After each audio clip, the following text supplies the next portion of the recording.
Hare Krishna and good morning all of you. Students, the next chapter of English grammar that will be asked in the annual examination is 14th chapter of English grammar and its name is punctuation.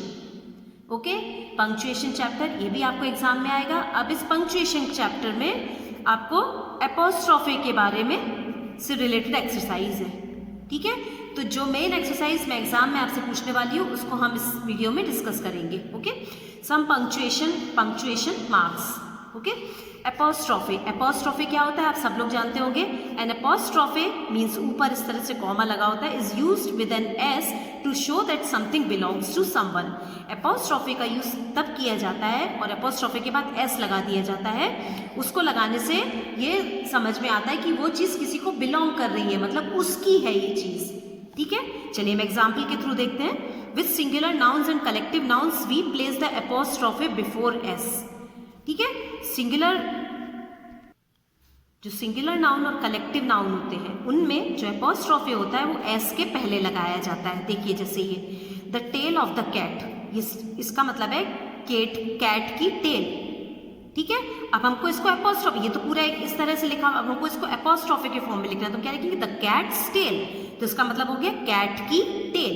Cat एपोस्ट्रोफे S लगने से हो गया cat की tell. ठीक है, second देखेंगे the captain of the crew का captain. अब यहाँ पर क्रू एक कलेक्टिव नाउन है. ठीक है, शिप पर जो भी लोग होते हैं उनको क्रू मेंबर्स बोला जाता है. ठीक है, तो क्रू एक कलेक्टिव नाउन है. तो अभी हमने यहाँ पर पढ़ा कि कोई भी अगर सिंगुलर नाउन है, मतलब यहाँ पर एक सिंगुलर कैट एक सिंगुलर नाउन था, यहाँ पर सिंगुलर नाउन में और कलेक्टिव नाउन में एस के पहले एपोस्ट्रोफे का यूज किया जाता है. जैसे हमको बोलना है the captain of the crew, इसका मतलब हुआ क्रू का कैप्टन. ठीक है, तो अब हमको एपोस्ट्रोफे की फॉर्म में लिखना, तो हम कैसे लिखेंगे द क्रूज कैप्टन. क्रू का कैप्टन, मीनिंग इसका भी वही निकला जो इसका मीनिंग है, लेकिन इसको ये पूरा ऑफ द करके लिखा है. और जब हम क्रू एपोस्ट्रोफे एस कर देते हैं ना तो इसका मतलब इसमें ऑफ जुड़ गया, मतलब क्रू का कैप्टन. ठीक है, उसके बाद we also use an apostrophe with an S to show the relationship between two things. दो चीज़ों के बीच में रिलेशनशिप बताने के लिए भी एपोस्ट्रोफे एस का यूज किया जाता है. जैसे the speech given by the minister के द्वारा दी गई स्पीच, तो हम इसको लिखेंगे, मतलब मिनिस्टर और स्पीच के बीच में हम रिलेशनशिप बता रहे हैं तो ये हो जाएगा द मिनिस्टर्स स्पीच, मिनिस्टर की स्पीच.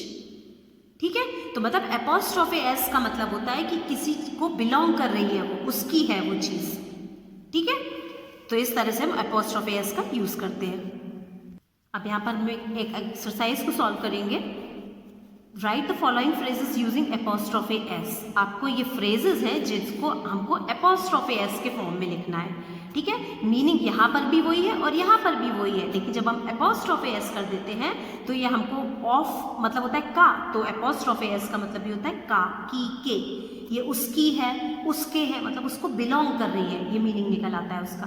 ठीक है, चलिए देखते हैं फर्स्ट ये फ्रेज देखेंगे. The hair style of the footballer, इसका मतलब क्या निकला, फुटबॉलर की हेयर स्टाइल. तो हम इसको क्या लिख सकते हैं, द फुटबॉलर की हेयर स्टाइल.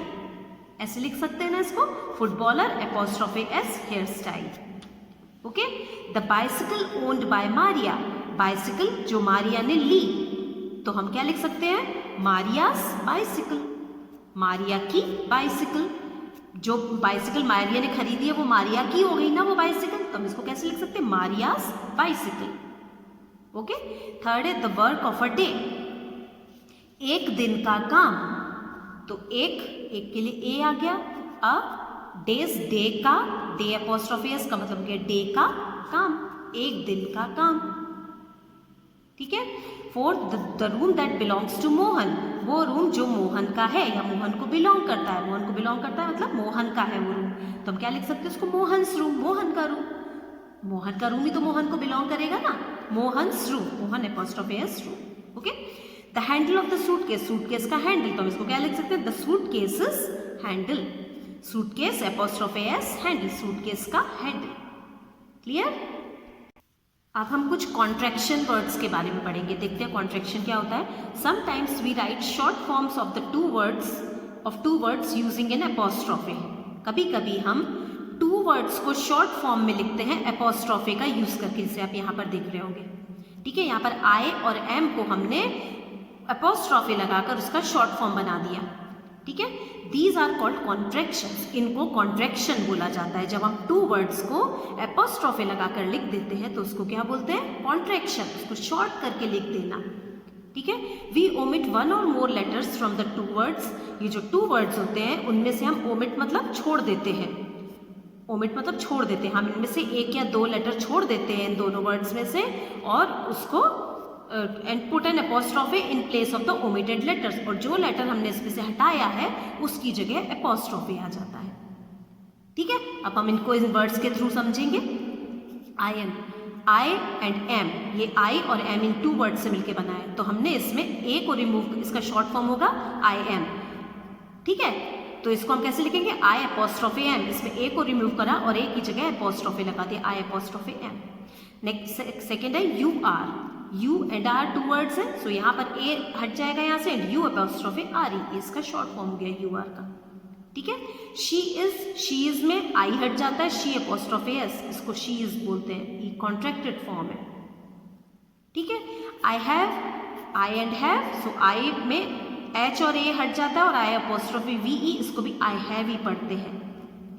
ठीक है, कभी कभी जब आप देखिएगा, कभी जब आप इंग्लिश पढ़ेंगे ना और आगे की क्लासेस में अभी भी कभी आप पढ़ते होंगे तो देखिएगा आप ऐसे शॉर्ट फॉर्म आएंगे, तब आप समझिएगा कि वो किसका है शॉर्ट फॉर्म, उसका वो क्या वर्ड है वहाँ पर। ठीक है, ही विल का शॉर्ट फॉर्म होता है ही अपोस्ट्रॉफी डबल एल, इसमें डब्ल्यू आई हट गया। विल नॉट का शॉर्ट फॉर्म होता है won't, W O N T, थोड़ा डिफरेंट होता है इसका short form, W O N apostrophe T. Have not का हैवेंट, इसका प्रोनाउंसिएशन आप देख रहे होंगे haven't, H A V E N apostrophe T, haven't. I would का शॉर्ट फॉर्म होता है आई अपोस्ट्रॉफी डी, सिंपली यही होता है बस। ठीक है, तो अब आप कभी भी ये लिखा देंगे तो समझ जाइए आई वुड लिखा है वहां पर। ओके, अब है write these as one word using an apostrophe, अब हमको इनको अपोस्ट्रॉफी के फॉर्म में लिखना है, वी आर, तो we apostrophe R E, who is who apostrophe S, do not don't, इसको हम डोंट पढ़ते हैं, D O N apostrophe T. Okay, they are का शॉर्ट फॉर्म होता है they apostrophe R E. Next was not, इसको पढ़ते हैं wasn't, was N apostrophe T. Does not, doesn't, D O E S N apostrophe T. Clear?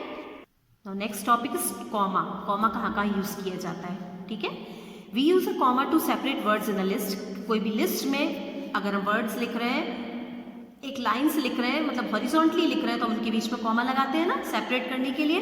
We where, जैसे example देखते हैं, we wear sweaters, mufflers, socks and gloves in winter. हम winter में sweater, muffler, socks and gloves पहनते हैं, तो हमने देखिए स्वेटर्स, मफलर्स और सॉक्स, इनके बीच में कॉमा लगा हुआ है यहाँ पर, ऐसे ही लिखते हैं ना।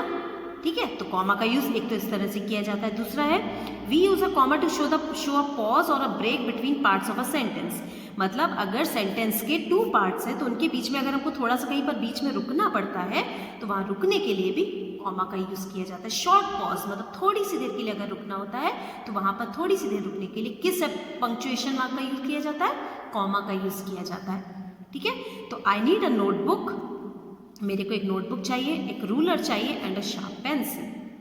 ओके, सेकेंड सेंटेंस देखेंगे, आई शैल बाय द थिंग्स, मैं थिंग्स चीज़ें खरीदूंगा, टेक देम होम, उनको घर ले जाऊंगा, एंड फिनिश द प्रोजेक्ट, और अपने प्रोजेक्ट को खत्म करूंगा।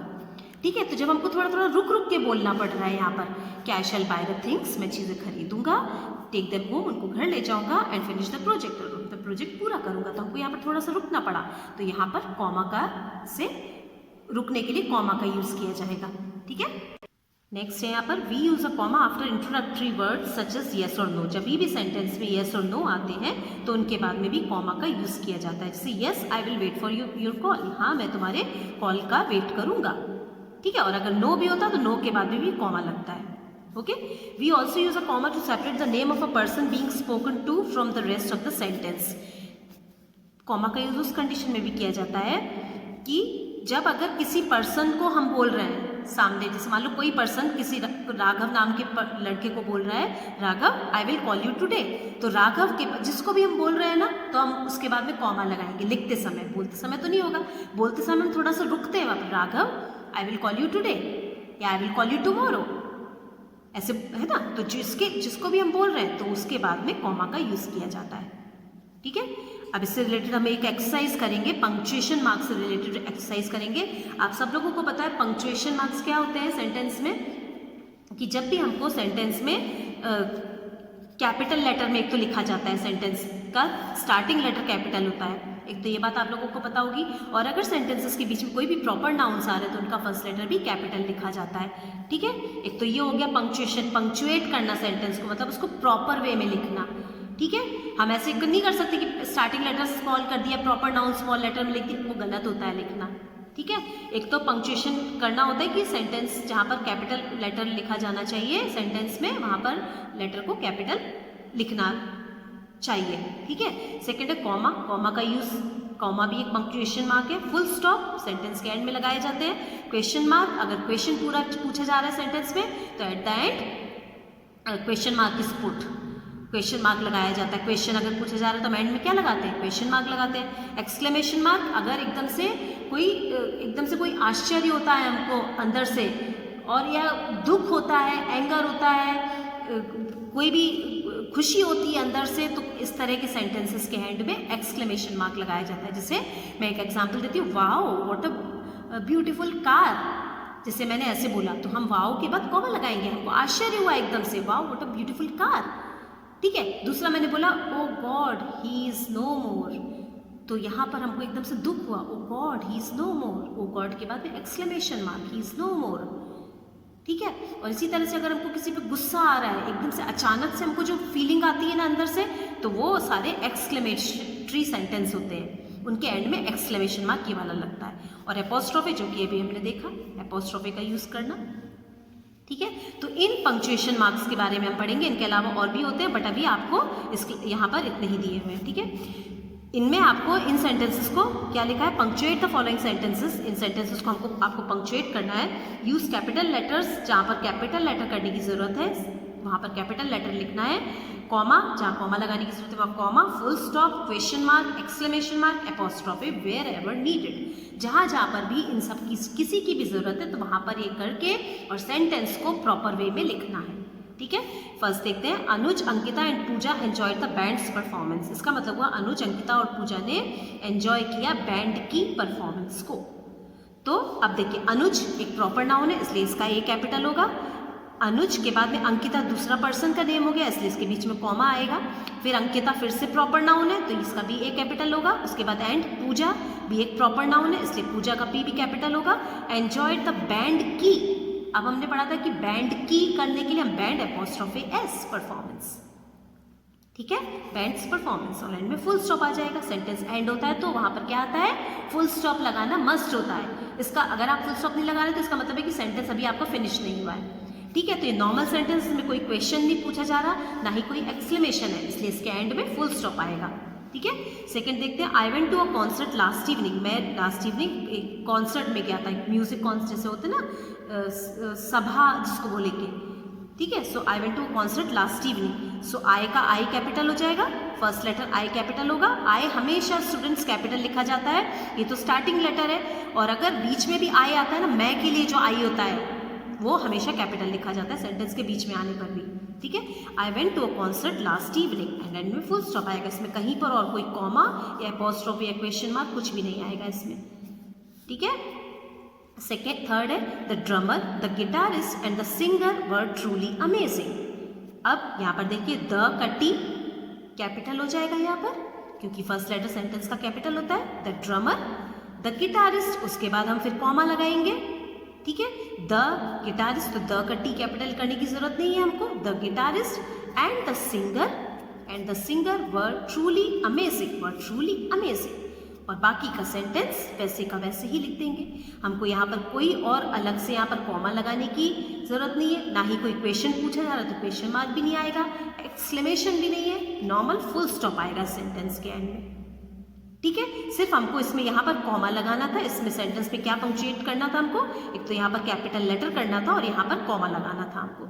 और जब दो वर्ड्स के बीच में एंड आ गया तो फिर वहां पर कॉमा नहीं लगता है, ठीक है, ये ध्यान रखिए आप लोग।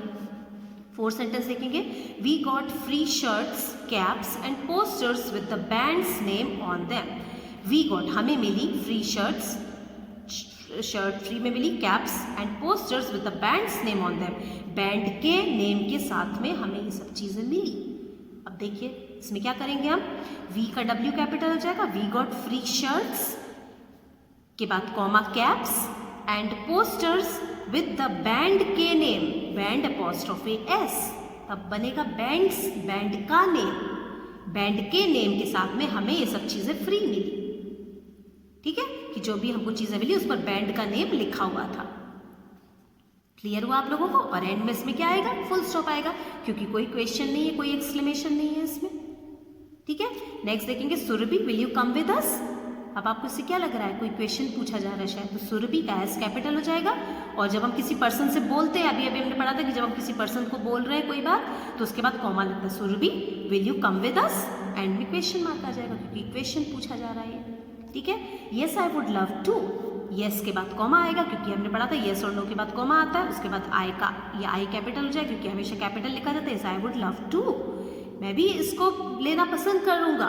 तो ये हमको एकदम से हमारी एक फीलिंग हुई, हमारे अंदर से एक फीलिंग आई, तो इसमें एक्सक्लेमेशन मार्क आएगा एंड में। ठीक है, what a grand show it was, we plan to go there again, what a grand show it was, what a grand show it was, जब हम ऐसा बोल रहे तो what a grand show it was के बाद exclamation mark, we plan to go there again, end में full stop आ जाएगा यहाँ पर।